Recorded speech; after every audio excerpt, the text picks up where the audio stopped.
Aucun été, aucun chandail, aucun baiser, aucun Jésus n'empêche que toujours je caille et que mon bras cherche un fichu. Bonsoir Estelle. Bonsoir. Comment ça va? Ça va très bien. Ben moi aussi ça tombe bien. Oui. Ça commence bien. Donc voilà, je vous présente donc Estelle Danière.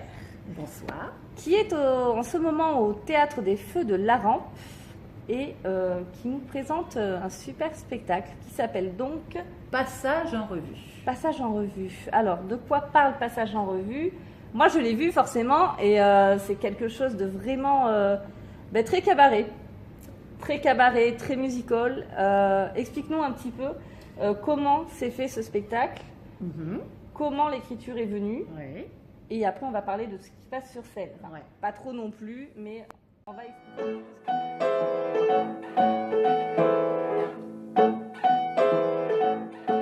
Alors, l'origine du spectacle. Alors l'origine du spectacle, c'est avec Flanant Roubaix.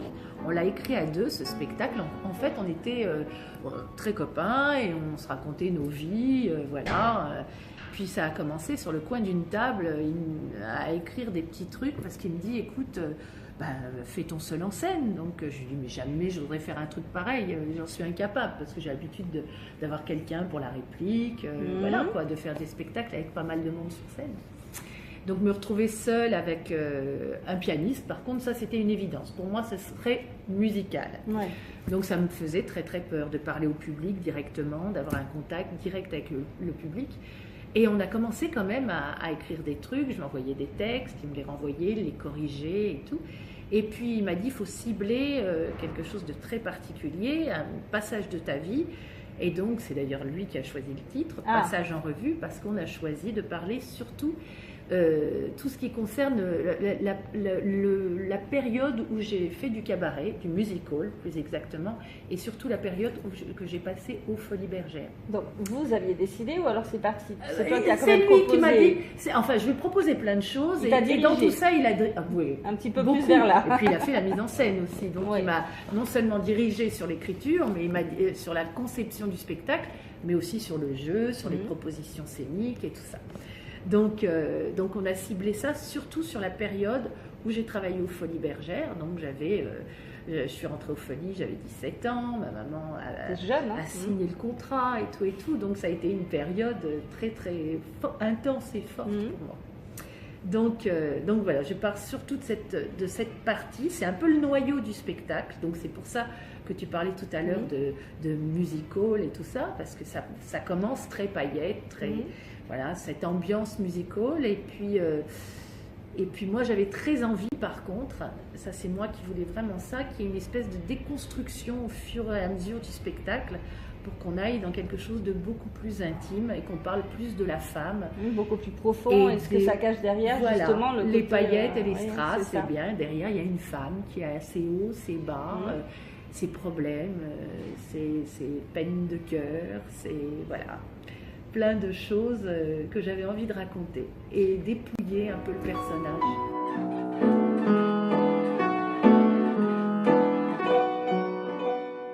L'opéra aussi, parce qu'à la base... Oui, parce qu'à la base, quand j'avais 6 ans, j'ai commencé par la danse classique. Maintenant, je ne voulais pas faire du musical, je voulais être danseuse étoile.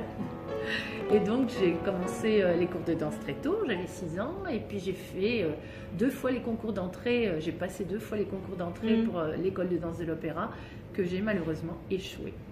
Donc voilà, donc ça aussi, mon premier échec, ça a été terrible quand je me suis retrouvée devant tous les noms là, qui étaient inscrits et je cherchais le mien partout et il n'y était pas.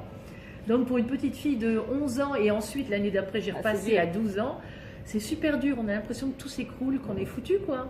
Voilà, mon rêve d'enfant s'écroulait. Un mal pour un bien, quelque part, parce qu'au final le musical et tout ce qui touche au cabaret, et puis surtout l'expérience des Folies Bergères, bien sûr, qui reste hyper mythique. Et puis non seulement un rêve pour beaucoup de danseuses et danseurs. Bien sûr. Et puis non seulement donc du coup la danse, mais le chant, et puis après la comédie, parce qu'il y avait de l'animation à faire aux Folies. Donc ça m'a vraiment formée pour la suite et tout le parcours que j'ai eu après par rapport à la comédie musicale, par rapport à plein de choses où j'avais des personnages à jouer là. Mais à l'époque des Folies Bergères, j'avais donc des pas de deux acrobatiques, j'avais numéro de il y a tout le costume et puis oui. Voilà, toutes les chorégraphies qu'il y avait derrière. C'est vraiment un mental qu'il faut avoir. C'est hyper difficile. Il faut de l'entraînement, de la rigorosité, même une rigorosité une grosse rigueur pour toute épreuve. Ne serait-ce que la descente du grand escalier, tout ça. Mais tu la racontes d'ailleurs. Je parle de tout ça, des coulisses et tout ça. Il y a des petites choses qu'on apprend. Des petites anecdotes amusantes. Voilà, on n'imagine pas à quel point ça peut être très difficile. Et toutes les choses auxquelles il faut faire attention quand on est sur scène.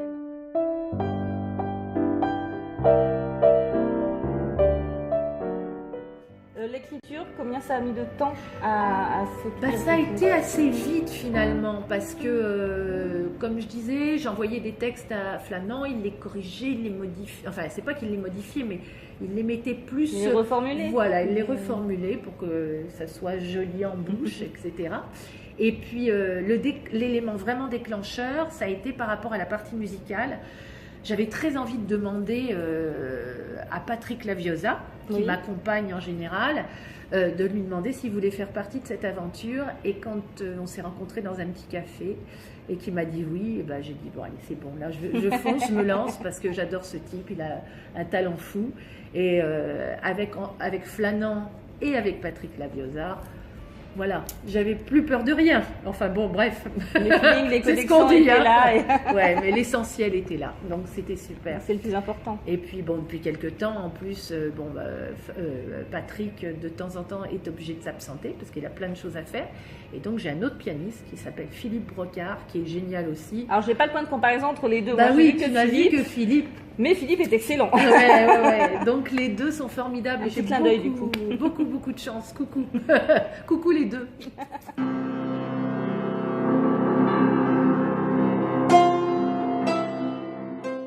travail de la mise en scène. Oui.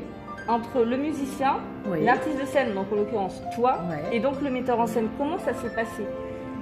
Alors, on a fait un travail en amont, juste avec Flanand. On travaillait même chez lui des fois, pour travailler toutes les parties scène, justement, les parties texte. Donc, on les travaillait à part pour que, justement, je m'habitue à cette façon de formuler les choses à un public, ce qui est très différente entre le partenaire scénique et le partenaire qui est le public dans un seul en scène. Donc voilà, il fallait que je m'habitue à parler à ce public. Ça me faisait peur d'avoir les gens qui me regardaient comme ça et qui m'écoutaient comme si on allait avoir un dialogue. Ça me faisait très très peur et il a fallu que je m'habitue à ça. Donc il prenait le rôle, il faisait un petit peu le rôle du public et puis voilà, je m'entraînais à ça. Et puis c'est un très bon directeur d'acteur, Flanand, donc il m'a très bien dirigé par rapport à ça. Et puis à côté de ça, on faisait le travail musical. Et avec Patrick. C'est encore différent de travailler avec un musicien. On travaillait toutes les chansons. Et puis on voulait que les chansons, évidemment, s'intègrent au texte parlé. C'est-à-dire que toutes les chansons que j'avais choisies, parce que ça c'est moi qui ai choisi toutes les chansons, on voulait évidemment qu'elles fassent partie de l'histoire. Donc on a sélectionné celles, dans tout ce que j'avais choisi, celles qui correspondaient le plus à mon parcours, et on les a intégrées au fur et à mesure en se disant, tiens, par rapport à ce que tu racontes là, c'est cette chanson qu'il faut mettre après, pour continuer, comme dans une comédie musicale en fait, continuer le dialogue et que tout ça soit un fil conducteur du début à la fin et que ça soit construit sans qu'il y ait jamais de rupture. La chanson n'arrête pas le texte, on passe pas à autre chose, on continue. Tout en osmose. Voilà, c'est dans une continuité. Et ça, c'était super important et je suis très fière du résultat parce qu'on a vraiment réussi à faire ce qu'on voulait à ce niveau-là et les chansons s'intègrent divinement bien voilà, au niveau des textes, au niveau de tout, quand je parle de mes amours, quand je parle des coulisses. Alors, à 12 ans, ma vie est foutue. Moi, les nuances, je m'en fous. Eh bien oui, je viens de rater pour la seconde fois le concours d'entrée à l'école de danse de l'Opéra de Paris. À l'instant, et je conduis sur ma voie, je suis une craqueuse de diamants. Moi, je ne parle pas d'intégration, je parle au contraire de... c'est vraiment une osmose. Oui. C'est même pas intégré, ça va ensemble. Voilà, ouais, c'est ça. Complètement. Et d'ailleurs, il y a même des gens parce que j'ai choisi aussi pas mal de chansons qui ne sont pas très connues. Oui. Et donc, il y a plein de gens qui m'ont demandé, mais est-ce que c'est des chansons que vous avez écrites? C'est Patrick qui a écrit les chansons pour le spectacle, les Flânants, les textes et tout, mais pas du tout. Alors, Flânant a fait quelques adaptations de chansons de comédie musicale vers la fin, qui sont de Stephen Sondheim, de Kurt Weill, des choses comme ça, des airs de comédie musicale qu'on a adapté en français, que Flânant a adapté en français, mais autrement, toutes les autres, il y a du Gainsbourg, il y a du Ferrat, il y a des chansons, et toutes ces chansons existent depuis qu'elles ont été écrites, elles n'ont pas été écrites du tout pour le spectacle. 18 ans, me voilà pour la première fois tout en haut du grand escalier des Folies Bergères. Tatou, tatou, tatou, tatou, tatou, tatou et tatou. Car ce qui rend les femmes bêtes, c'est d'avoir la cervelle en trop. Je rentre dans la cour du collège. Cette putain Blanche. On n'est pas très riche, mais on est dans les beaux quartiers. Et qu'est-ce que ça peut vous faire, ce qui m'est arrivé? Oh oui, j'ai ça se demandait en fait, même à travers les générations, si elles n'ont pas été écrites pour le spectacle. Si le spectacle n'a pas été fait justement pour les ressentir, ces chansons-là. Mais presque, parce que c'est des chansons quelque part qui ont toujours été dans un petit coin de ma tête, et pouvoir m'en servir dans ce spectacle, ça a été un bonheur extra, parce que jamais j'aurais pensé pouvoir utiliser ces chansons qui me tiennent à cœur depuis que je suis gamine en fait. Voilà, donc c'était l'occasion et voilà. Réécrire tout ça, enfin réécrire, non, mais écrire tout ce que tu as vécu. Ouais. Ça a dû, j'imagine, ça a dû être difficile à des moments. Oui, en répétition, j'ai pleuré par moments.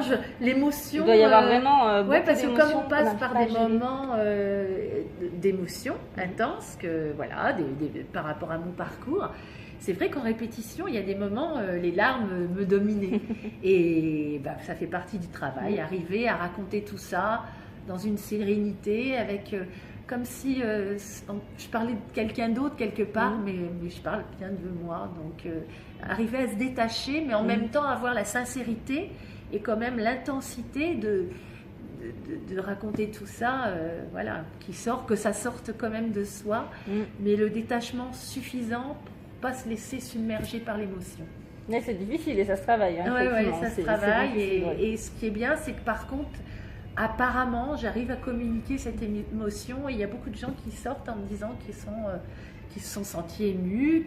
Moi j'ai pleuré déjà. Donc, donc voilà, ça fait plaisir de sentir que les gens se sentent impliqués et par rapport à chacun a un parcours différent, mais même les gens justement qui ne sont pas, on peut s'identifier.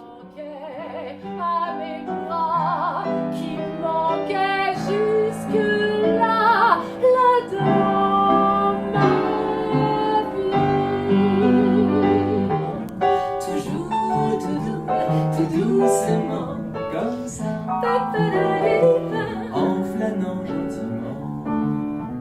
Frileuse, frileuse, frileuse.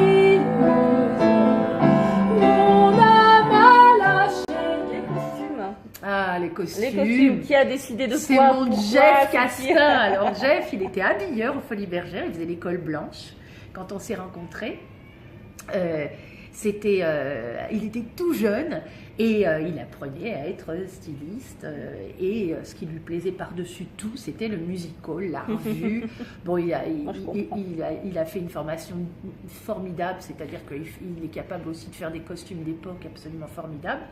Mais pour le spectacle, on a beaucoup discuté et il m'a proposé plein de choses et c'est vrai qu'il est assez convaincant.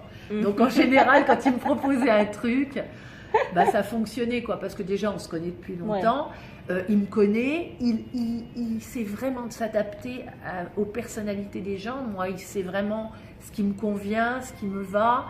Et il fait ça avec tout le monde et il arrive à habiller n'importe quelle femme, n'importe quelle silhouette d'une façon.